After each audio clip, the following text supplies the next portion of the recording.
Okay. Well, it says we're live, so we'll start.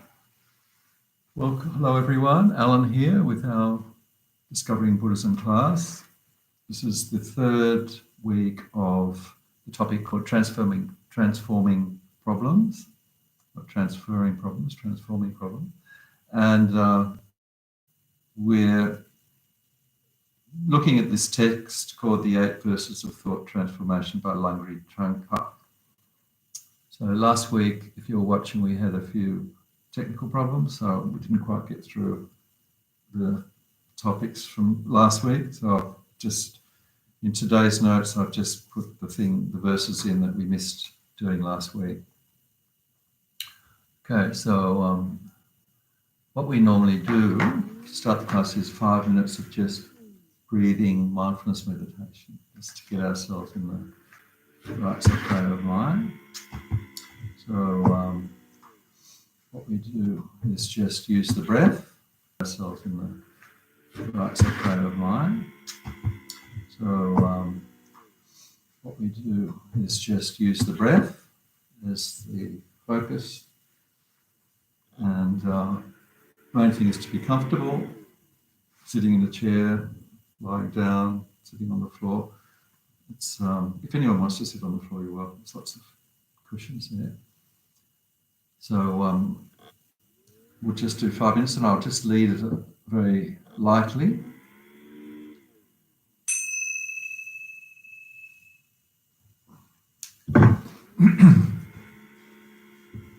Okay, so we begin our breath meditation practice by just bringing our attention inwards, what's happening inside our mind and body. Spend a moment to just appreciate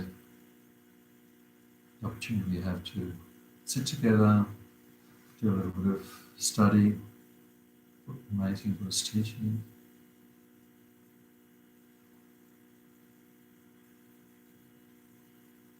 And first we just check our body, back reasonably straight, shoulders relaxed, eyes can be closed or just gently open.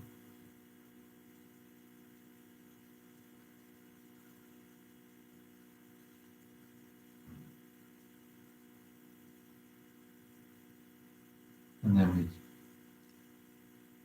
give our attention now to the coming and going of the breath in the body. The breath is always there, but now we're just making it the object of our attention.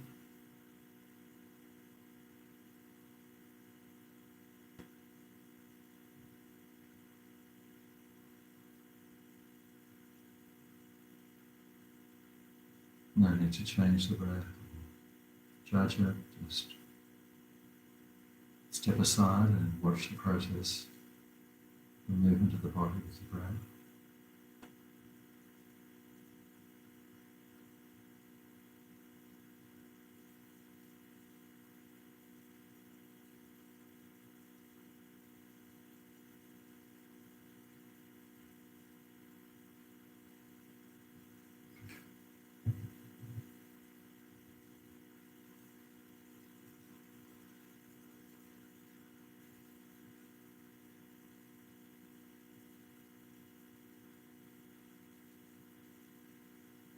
Every now and again we check, are we still with the breath or have we wandered off, been distracted? Just a thought, gently release the thought and patiently come back to the breath.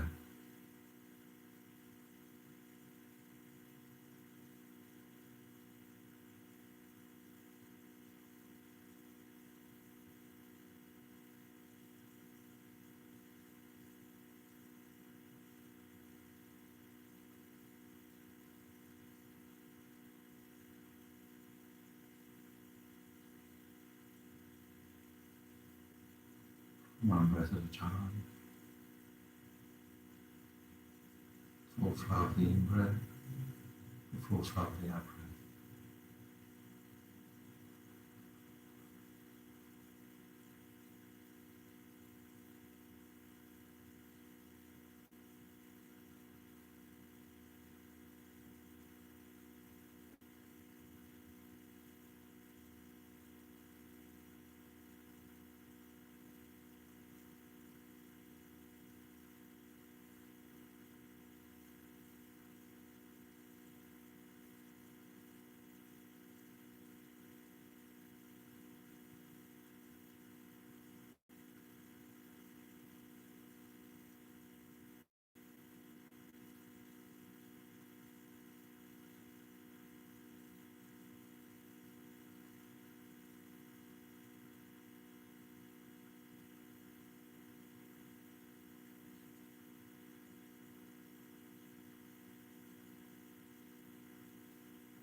Just relax.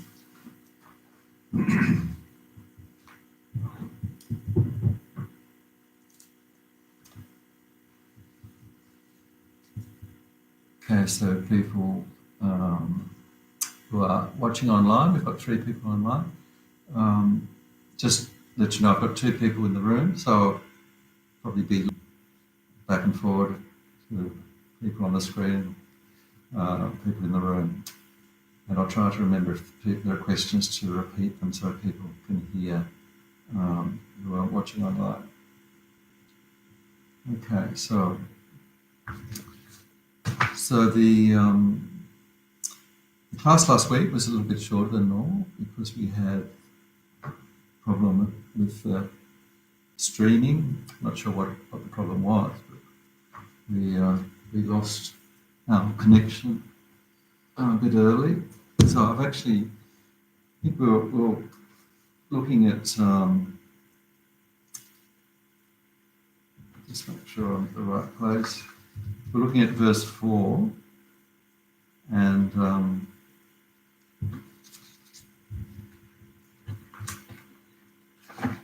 I think we're about halfway. We'll almost finish verse 4. Just make sure, just looking back at last week's notes.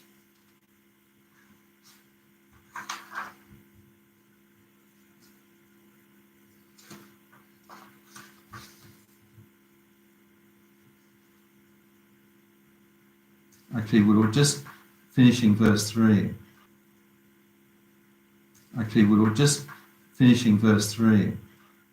So verse 3 is this verse. I'll just read it. Bungie Trumpers, 8 verses for mind or thought transformation.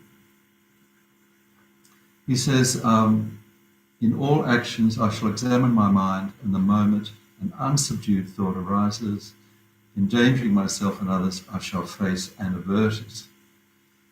In all actions I shall examine my mind, the moment an unsubdued thought arises, endangering myself and others, I shall face and avert it.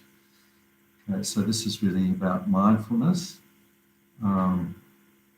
Actually, what I've probably to help review what we did last week, I've got 3 questions there, the top of tonight's notes. So maybe if we look at those first. First question, how can we be less averse to encountering problems in our life? So less averse. So this whole teaching on thought transformation is to help us accept problems and ultimately to like problems. As Lama Yeshe says, Buddhists like trouble. That's the way he puts it. Lama Zopa, he just says ultimately, if Krishna should eat problems like ice cream. Really enjoy problems. So that is actually a very advanced state. So how can we get to this? Is the question. How can we be less averse?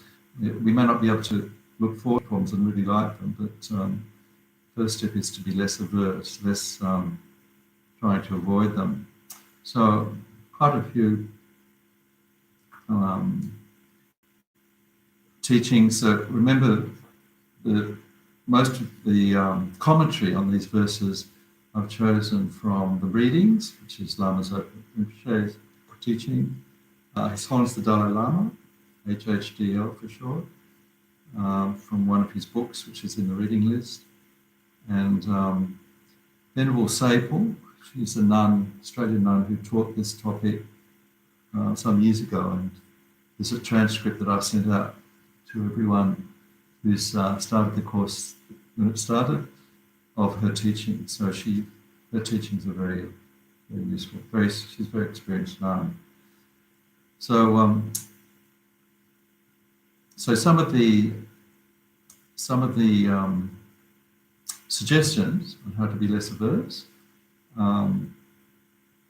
First of all, I won't give a too detailed answer, but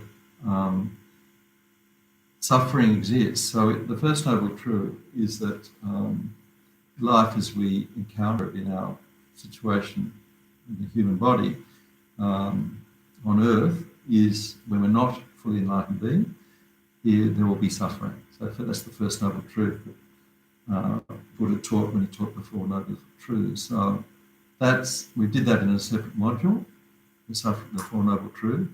So just having some knowledge about the different types of suffering and how just being in this body means we're going to have sickness, illness, old age, death. And then there's other more subtle types of suffering, which are what they call the suffering of change. Just as we have enough to eat, if we overindulge, what is pleasure becomes suffering. We move out of the sun to get cooler, and then we're in the shade. We get too cool, and we have to go back in the sun. So these are just very basic examples of how it's very difficult to be satisfied in this world due to our mental situation, because we're always wanting things to be perfect. So if we have some understanding of the first noble truth, then that's going to help. The other suggestion that Shantideva, the great Indian master, taught was, this is in his text called The Bodhisattva's Way of Life, The Way of the Bodhisattva. He said, and this is, the Dalai Lama often says this when he's teaching, if you can change the situation, do so. Okay? If you can change the situation, if you can get some medicine, get better, or you can actually do something about the barking dog that's annoying you.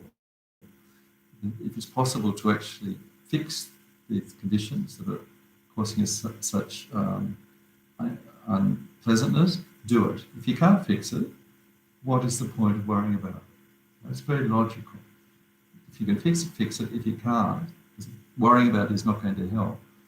So Shantideva's advice is, of course, completely sensible, but hard to do, because sometimes, just due to our human nature, we tend to worry about something that we can't fix. But if we can actually keep that in mind, it can help. The other thing is to have some understanding of karma, that everything has a cause. That's the second noble truth.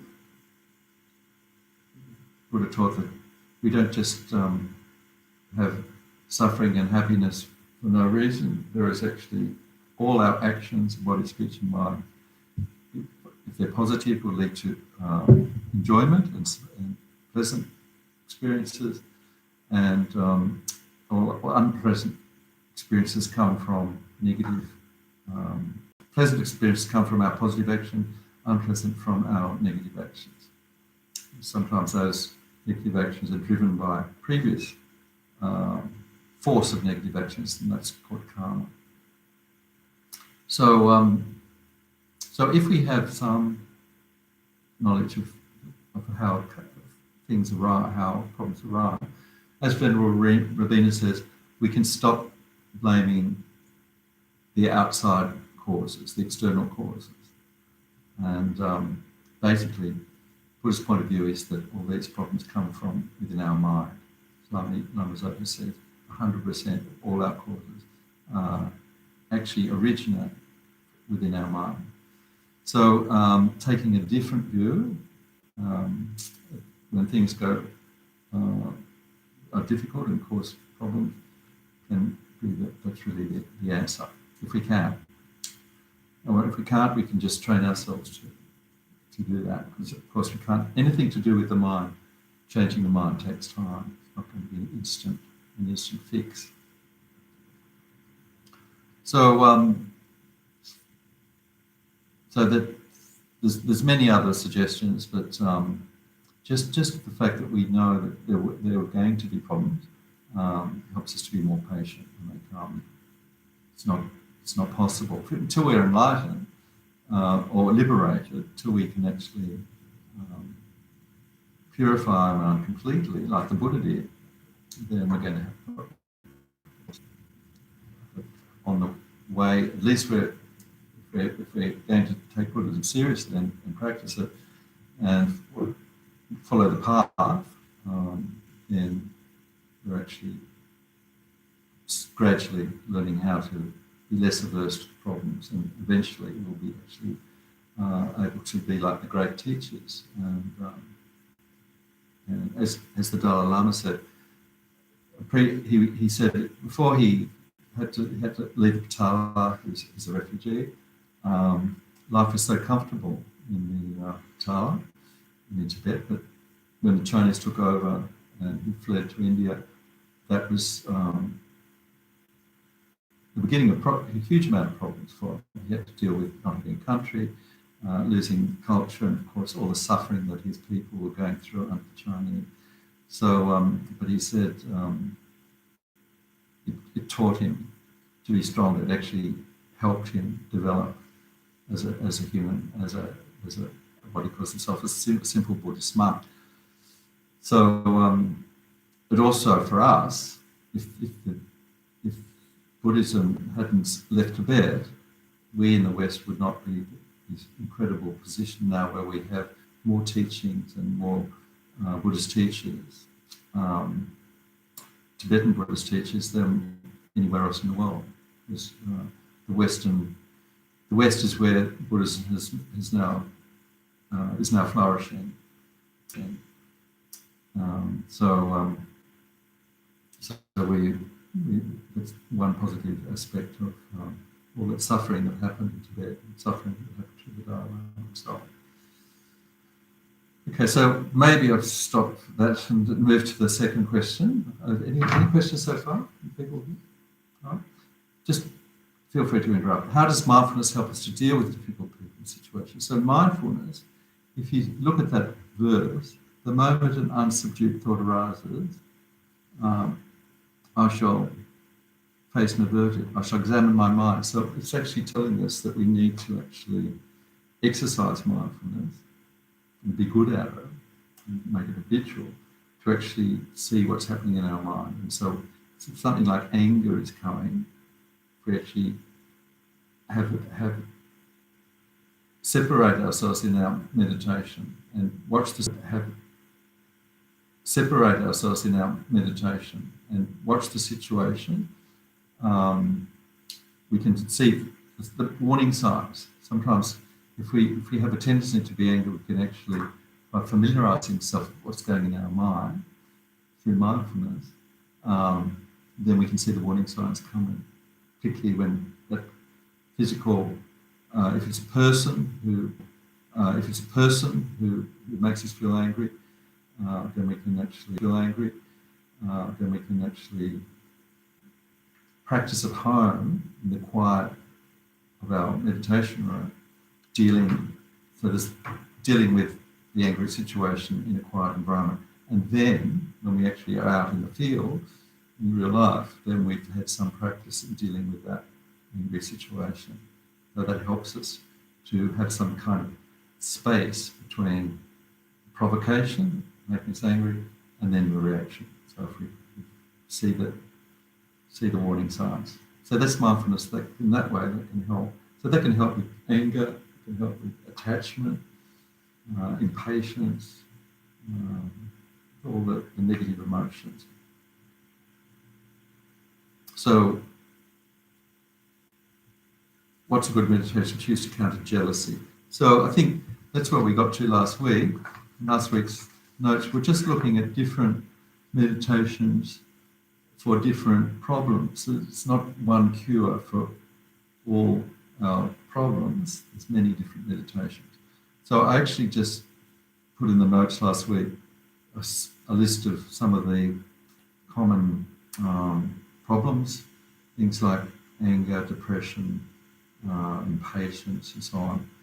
And the best place to get a good collection of meditations on analytical meditations on how to deal with various negative emotions is the book How to Meditate by Kathleen McDonald. How to Meditate. It's been in print for about 30 or 40 years, very popular book. And so that has these has a background about the meditation, what it's, the history of it, little teaching, and then it has the actual step-by-step process. So, for example, appreciating our human life, sometimes called the perfect human rebirth, counters depression and pessimism if we're feeling very down and incapable. There's a meditation where we actually look at the fact that we've got a human body, how incredibly fortunate it is to have this human body, how rare it is, and then that we rejoice in the fact that we have this potential to use the human body with the human brain. We've met the Buddhist teaching. We've got the complete path out of suffering to enlightenment in our language we understand. Path out of suffering to enlightenment in our language we understand. We've got centers, we've got teachers. So this meditation, step by step, can actually help us to realise our position is actually very, very privileged and fortunate. But that can help deal with things, feeling dejected and defeated and so on. Rejoicing is another one. So we're going to do meditation at the end of the class, which includes rejoicing. So this is said to be very, very easy. It's rejoicing in when we see somebody having success. Could be worldly success, very wealthy, good job. Everything's impermanent, and eventually they're going to have to leave everything. So the death meditation impermanence for things, situations where we're getting very attached to particularly worldly life. Awareness of cause and effect, karma, another one. Equanimity and compassion. So compassion is another one we're doing at the end of meditation at the end of this time. So compassion counters this sense of preoccupation.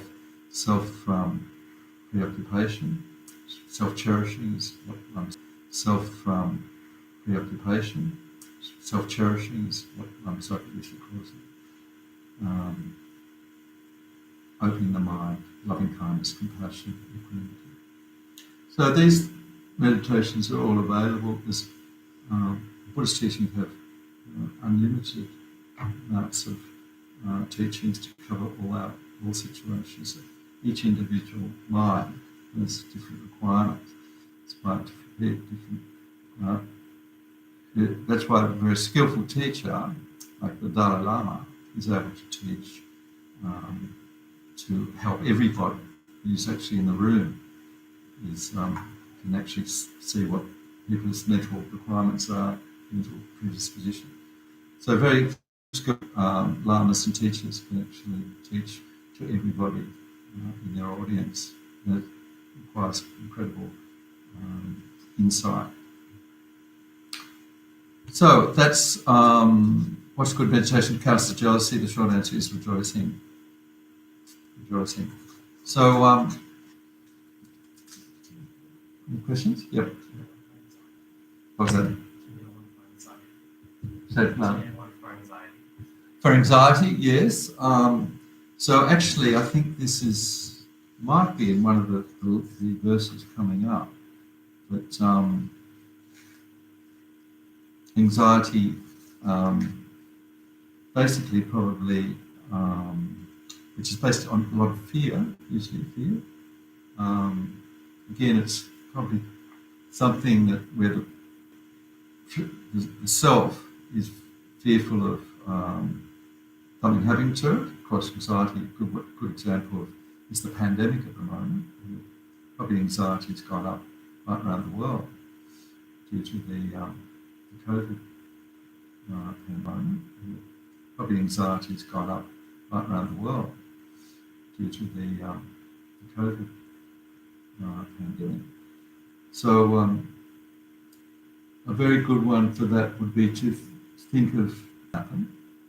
If it has happened, like if we are experiencing illness or whatever, there's meditations where we think of others who have the same problem, that give us a sense of equanimity, common humanity, and then we think that probably most of them might even have the problem worse than us. But it's a meditation to help us move out from our preoccupation, our narrowed, small-minded preoccupation with ourself, self, ego. With a what? Oh yes, well that's that compassion meditation. Very good for that. That's actually we're going to do that next week. It's called, which we did in the first class, was appreciating the kindness of how all other beings, how helpful they are in our life. Just about everything we need in this life: food, clothing, shelter, companionship, is all comes from others. So that was about the kindness of other beings generally. And now this one, verse 4, is looking at the ones who are probably not helping us. They could actually be doing incredible harm. They could be very dangerous. We're talking about the Hitlers, the Pol Pots, the mass murderers, those who are actually deliberately trying to harm others, or maybe ourselves. And then there's also those who are ourselves. And then there's also those who are very repulsive, like people who are overwhelmed by suffering. It's talking about classes of people. His Holiness is actually pointed out that sometimes we actually feel very comfortable being kind to people who are like us, but when it comes to drug addicts, criminals, the terminally ill, the very, very unattractive, the lepers, metaphorical lepers, or maybe real lepers, then we're not so comfortable. So this is telling us that we should actually treat those people as precious treasures. So just looking at some of the commentaries, mentioned how compassion can really, we do a good, very good meditation on this, is equanimity, where we envisage the friend who we naturally have this wonderful, very good meditation on this is equanimity, where we envisage the friend who we naturally have this wonderful warmth towards. It could be our best friends, it could be our parent, people who we naturally feel very close to. And we have the enemy, the person who we immediately feel uncomfortable with. It could be someone who's hurt us, it could be someone who we just feel we don't like, we don't know why. And then we have the strangers, which is 99.9% of all beings. And there we visualize each one of those. And we look at really why do we actually divide these people up? We look at reasons to see that they are all, like us, wanting happiness and not wanting suffering. And we look at what's behind this classification. Is it what they do for us? We know that the person, people who our loved ones have done an incredible amount for us. The person who we feel uncomfortable with may have harmed us. We may just feel that we don't like being with them. So that's all about us. Remember, that enemy, the person who we regard as an enemy, is somebody's loved one. So there's no intrinsic enemy there. It's very much our projection of what they do for or don't do for us. And then the strangers who don't do help or harm, we don't give them much thought because they don't help or harm. And again, it's about what they do or don't do for us. So that can help sort of even the field. It's like sort of preparing the ground before we start planting the crops in it. Make sure it's even and level. So this one is actually asking us to give special attention to the ones who harm, but also the ones who harm greatly. So the ones who are the most difficult to love, or for some other reasons, like people who, the bloody dictator, the ones who's done enormous. In history, we've got good examples. We've got incredible harm that Nazi Tung did to the Tibetans, this genocide, destruction of all the most of the temples and so on. the Holocaust. There's various examples. Now we've got Myanmar, incredible suffering going on in the hands of the dictators there, mass murder, mass killings, and so on. So, how can we put these people in as somebody who we treasure, or somebody who we feel compassion towards? So, those difficult ones, just leaving out the most difficult, the mass murder and so on, and people who somehow in the unattractive class, and the good examples are of those who've actually might have been wrongly accused. I put Lindy Chamberlain down as an example of somebody who I was, I'm old enough to remember when she was actually being accused of murdering a child, and the whole of society was against her. It was very difficult to find anyone who felt any compassion towards. And of course, over time, and it took decades, the truth came out that she was actually wrongfully accused, and her baby had been taken by the dingo. And what was interesting is her reaction to that, because we had Lindy Chamberlain as one of our speakers in the happiness conferences that Both organises over the year. We had about 3 or 4 years ago, she actually came and spoke at length about her experience. Just extraordinary. She's genuinely forgiving for all the people that involved in her conviction. She's probably one of the most warm-hearted people I've ever sort of encountered. So sometimes you get this wonderful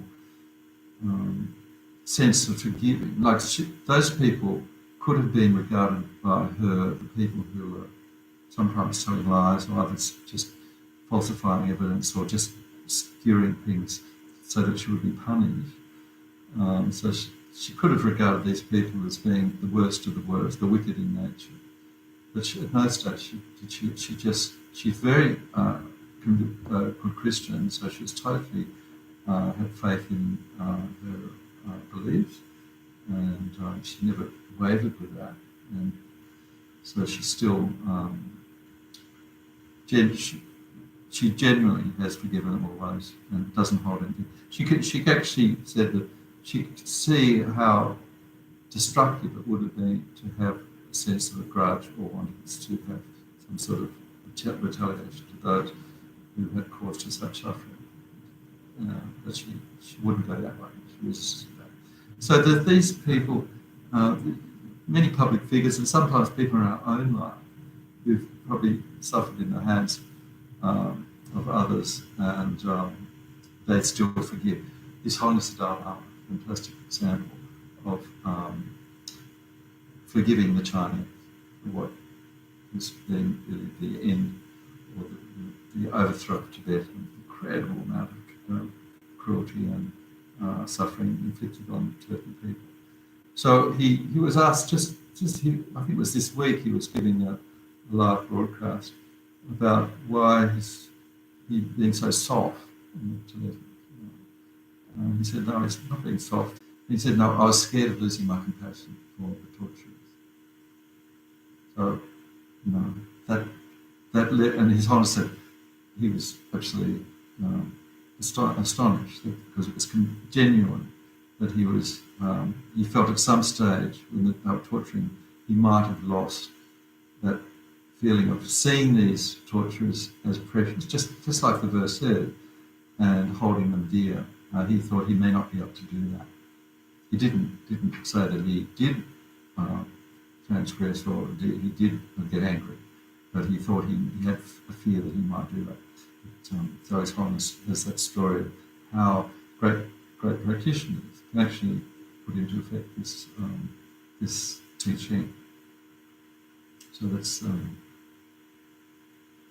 a living example.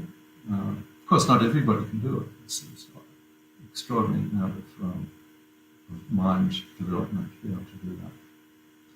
So The other way, Venerable Sapal has some good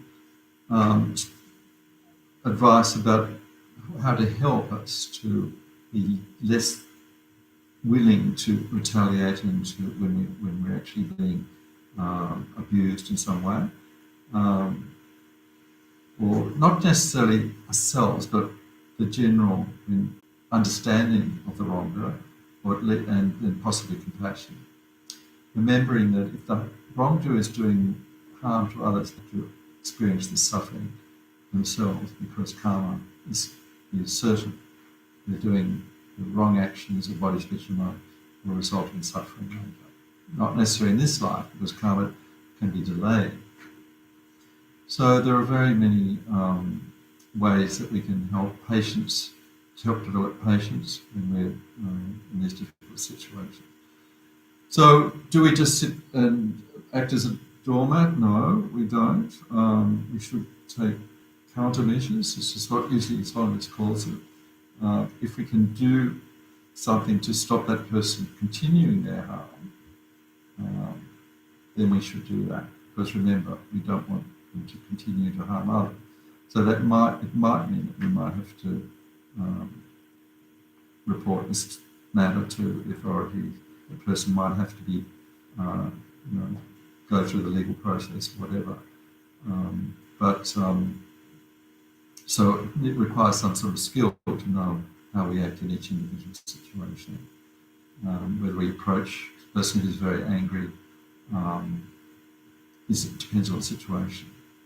The person may be more angry. If it's not a violent person, we can actually sometimes help calm them down if we can see that could be a possibility, or wait until the situation diffuses and cools out, or wait until the situation diffuses and cools out.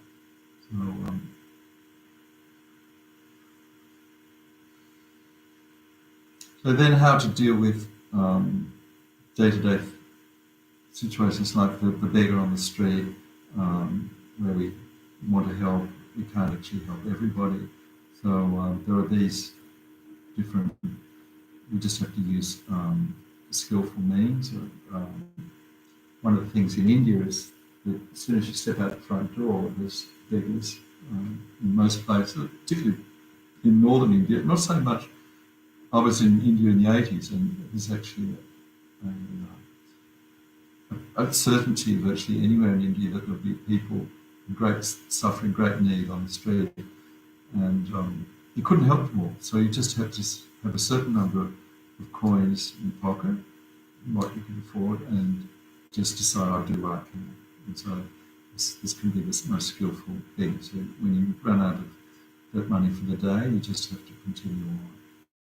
Or otherwise, if you just get overwhelmed every single instance of suffering in the street there, you wouldn't be able to actually, you wouldn't actually be able to move around and live a life. So there's not so much a problem here, but we still need to deal with difficult situations skillfully and help as much as we can. So another thing is the pandemic gives us a terrific opportunity to see how particularly healthcare workers, are going in and risking their lives quite often to work with people who are sick or dying, and working round the clock, dedicating their life to do what they can to help in this situation, any choice, because it didn't require a lot of intellectual thought. So again, using their compassion, loving kindness.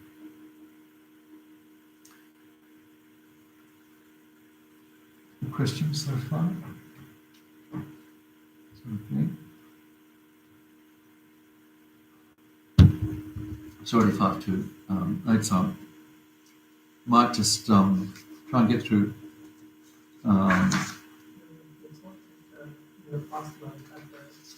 What's that? Any emotion that arises, you can find it in the body first. sensation? What's that? So if any emotion that arises, you can find it in the body first. Today is going to be obsolete and probably in the garbage tip in a very short time. So this idea of impermanence it happens with people, it happens with objects. So just by doing these practices in a meditation situation, when the physical conditions are out in the world and happening to it, we've got some background, some sort of experience to call on, to give us some sort of space between what's happening, its attachment, just so you can see the warning signs coming. Of course, every attachment, as long as we're not enlightened, we're still in samsara.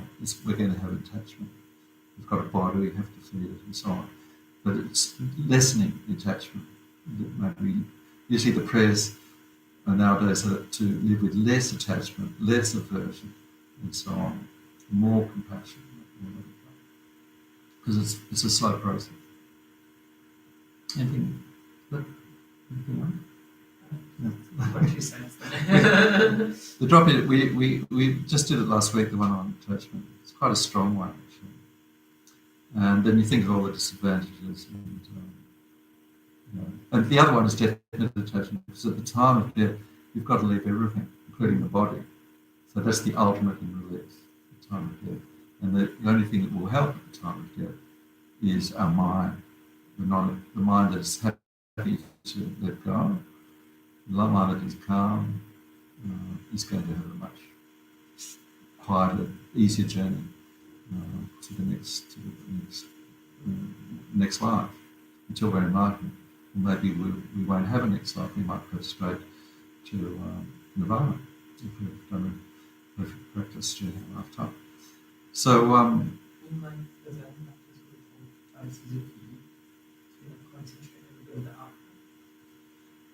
Suzuki, did you say?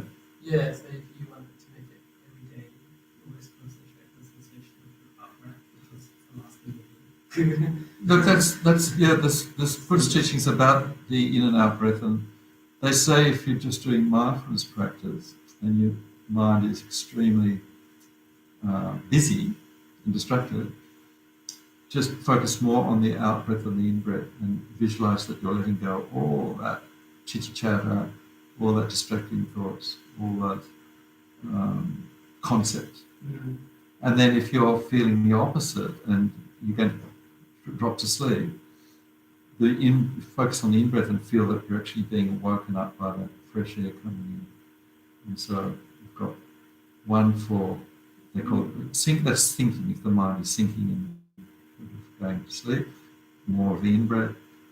The mind is far too busy, you need to let go, or busyness. Yeah, that's probably the Tibetan Buddhist sort of. So the Zen, Suzuki is Zen, isn't it? Yeah. So with death, there's a death meditation that we give mindfulness is out. Yeah. Yeah. Yeah. Then you remember all the dead meditations. Have you tried it?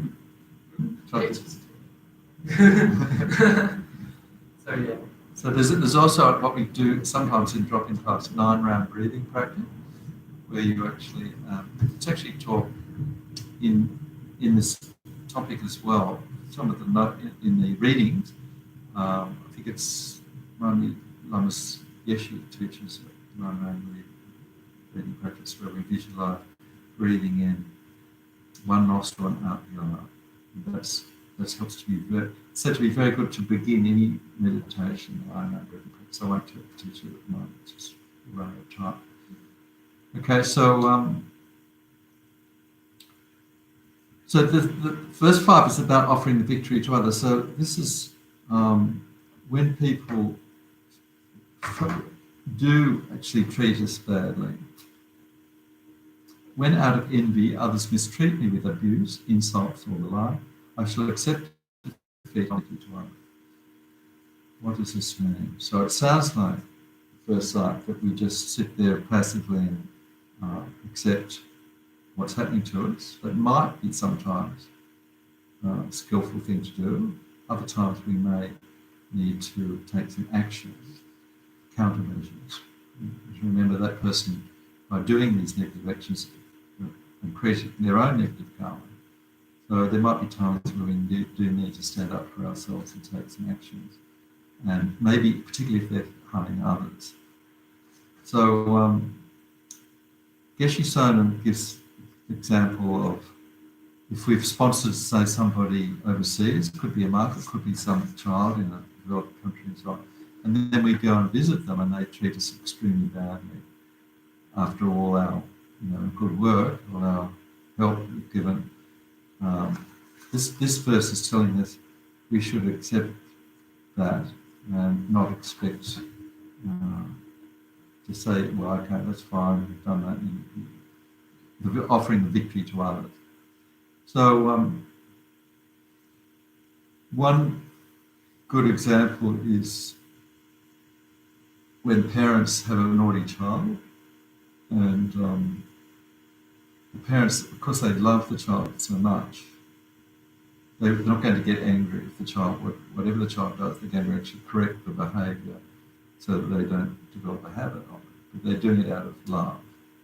Okay? So they're not in any way trying to sort of get back on that child and punish them and so on. This is the perfect parent. Maybe the parent can lose their temper as well, but in a situation where there's great concern for the child, they will, out of love, try and stop the child from developing that bad habit and harm, but it's coming from loving kindness, compassion. So that developing that bad habit and harm, but it's coming from loving kindness, compassion. So that Lama Yeshe says, if we can take that, we don't have to have a child. We can just, if we apply that to the person who's been so terrible, we can see they're acting out of ignorance. They don't probably understand how harmful they're acting to themselves and others, because whatever they do, if it's going to inflict harm on others, they're going to be suffering consequences and so on. So like that parent and the child, we can see that they don't know any better, so we need to not feel that we have to get back and punish them or retaliate or say something bad back. So that's one way, another skillful way of dealing with the situation. So I've also thought of the example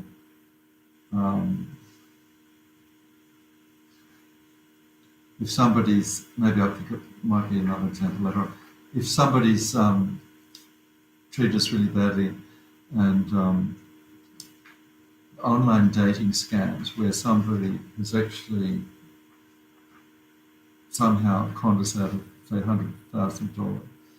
How do we react to that? It's just in the news recently, somebody lost $500,000 from someone who, in another country, sending money to help the family, thought that they were doing wonderful things to, and then also the promises of marriage or relationships and so on, and it turned out to be a complete hoax.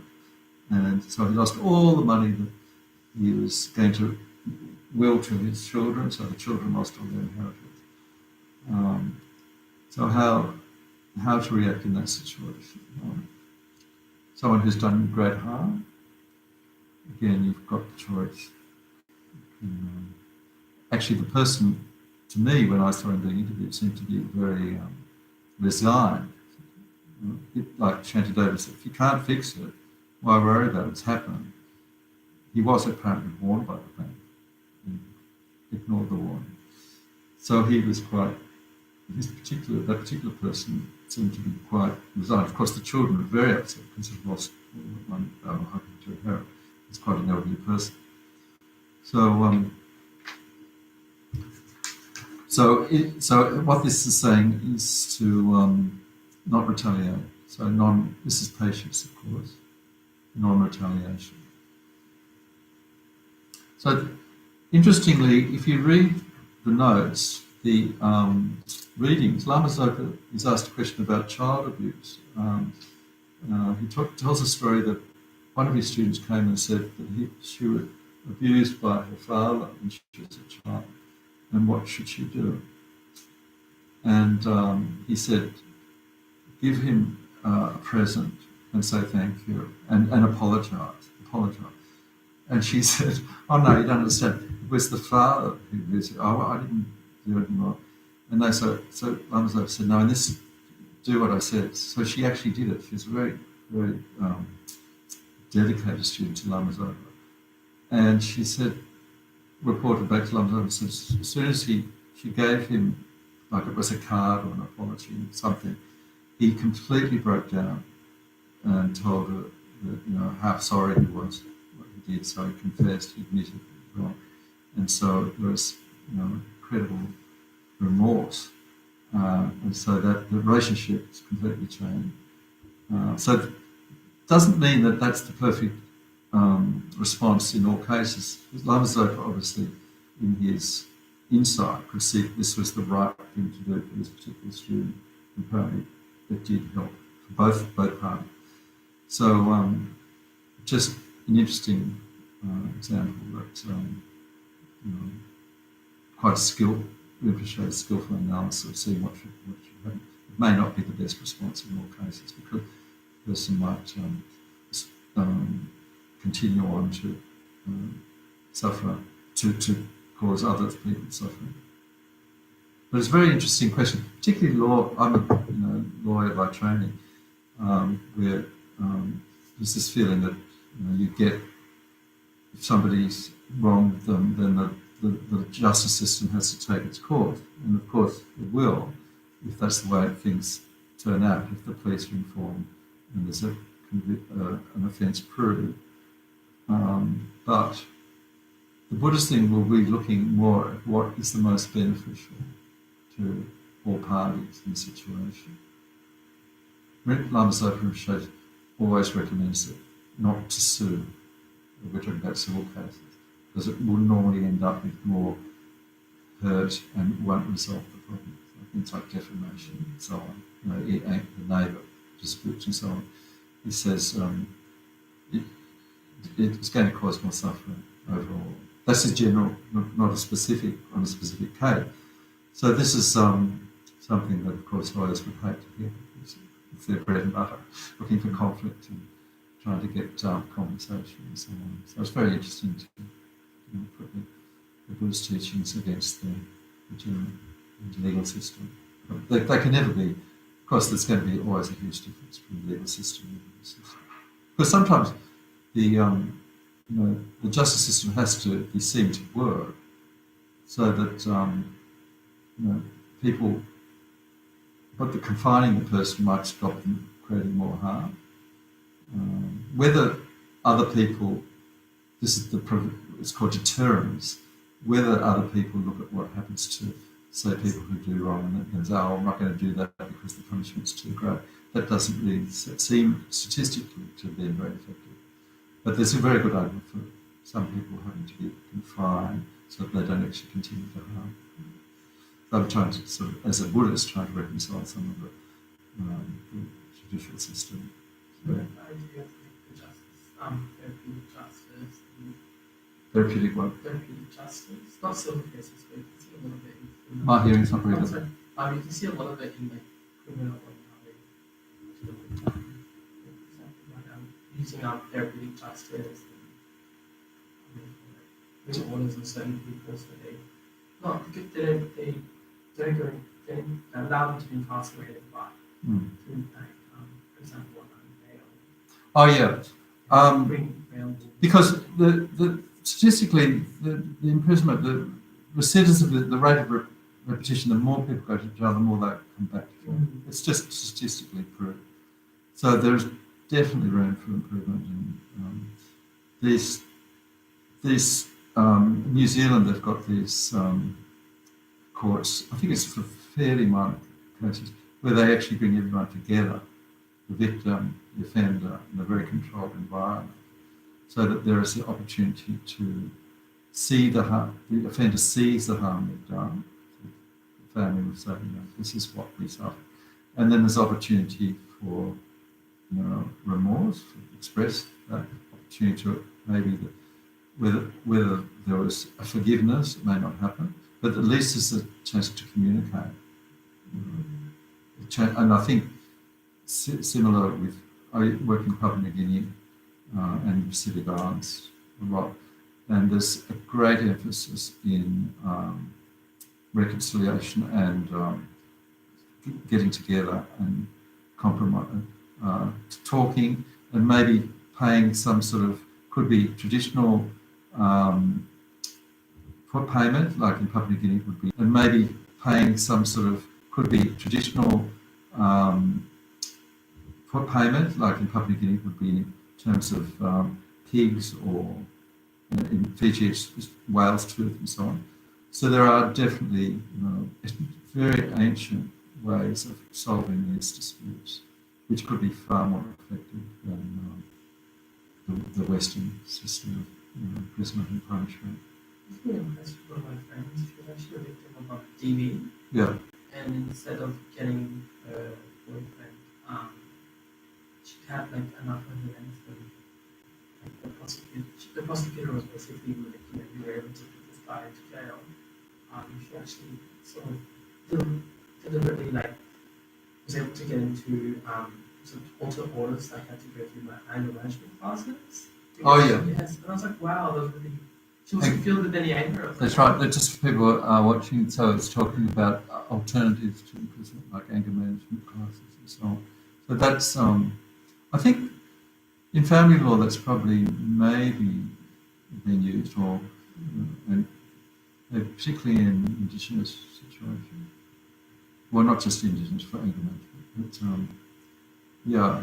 But most of the magistrates and people I've listened to say that the system is got so many flaws, and basically the jail system increases the crime rate, increases the suffering.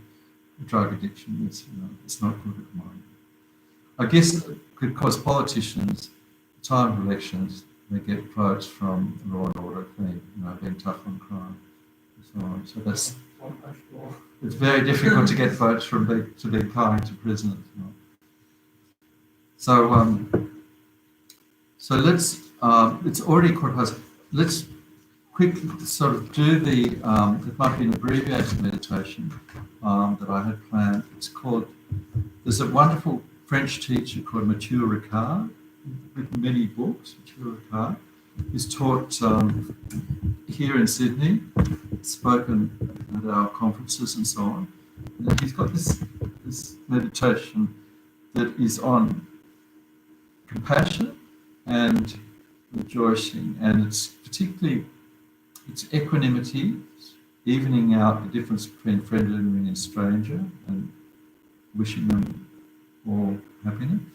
Then we move to people who are sick, particularly going through much suffering, particularly good time to bring in the pandemic, people who are losing loved ones, suffering in great illness, those particular one, special extension of loving kindness. And then the bloody dictator, the one who's caused unbelievable suffering.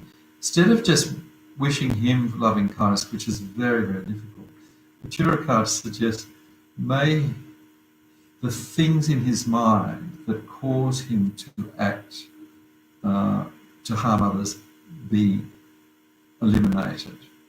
Okay, so may he not have that wish to harm others. May that be extinguished.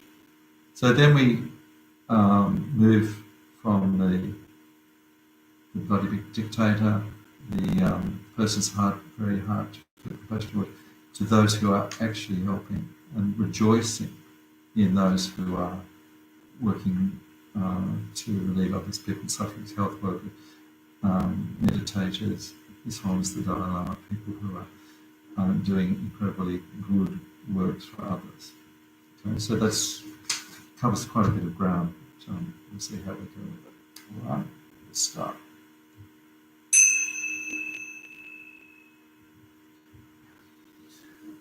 So we begin our meditation on loving kindness, equanimity, by a few minutes or just a few moments to focus on the breath, calm the mind.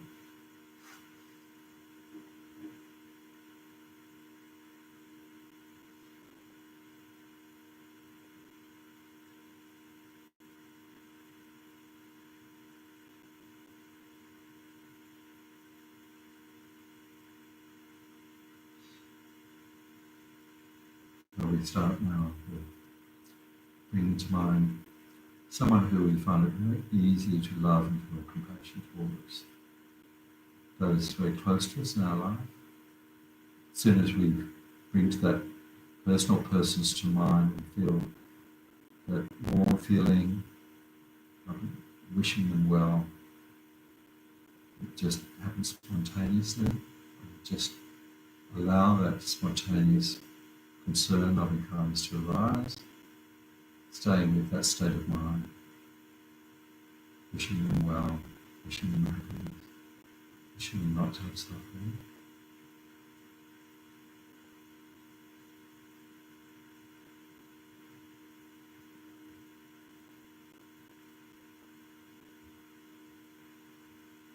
We can extend to all the people who live close to our lives, our pets, our acquaintances, not comfortable with, enemies or ones caused us some harm. They also want happiness. They don't want suffering. Why not include them? They're all trying to live their lives as best they can. They don't want suffering. They don't want happiness, just like us.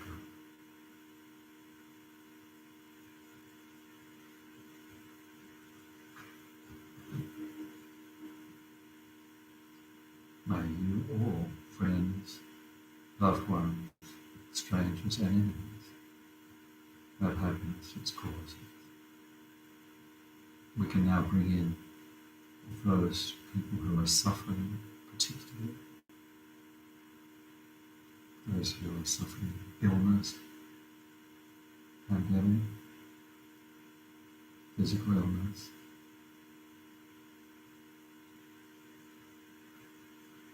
those who are suffering grief, and those who they've lost in this terrible pandemic, and also those suffering mental illnesses, not physical but mental illnesses, wishing them happiness and its causes. May you all be free of suffering, all kinds of suffering.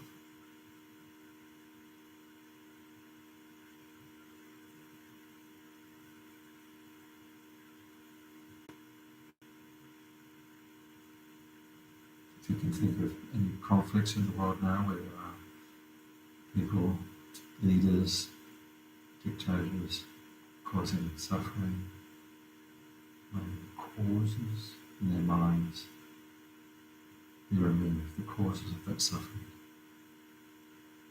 the mental causes.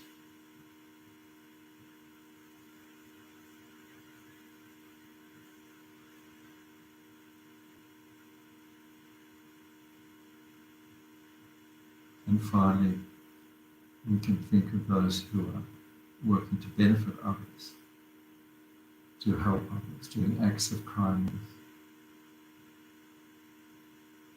rejoicing in their good deeds.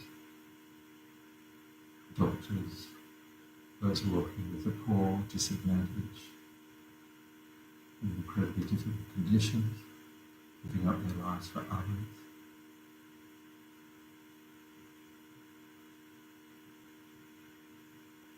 How wonderful. We rejoice in their actions. Thinking of holy beings as well, like His Holiness the Dalai Lama, who are able to work in so many different ways to help beings, giving teachings.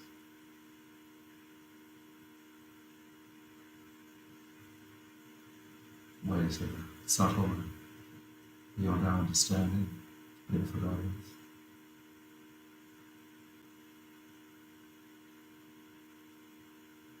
How wonderful. May we share in their qualities. May we have their qualities.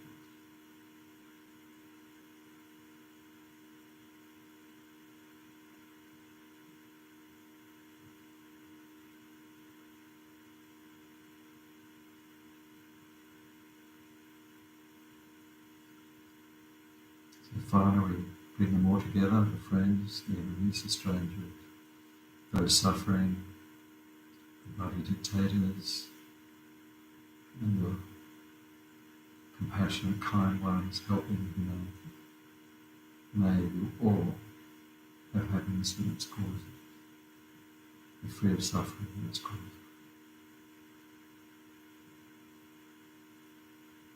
Just our compassion and concern, like the sun shining down on the whole world. Equally.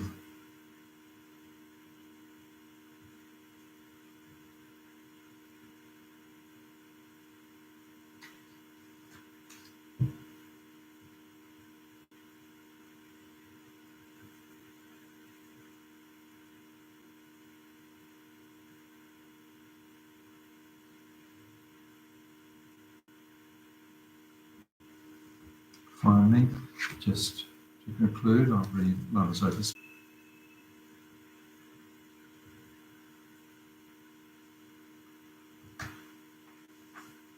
Okay, so thanks so much. I'll just say good night to the people out there.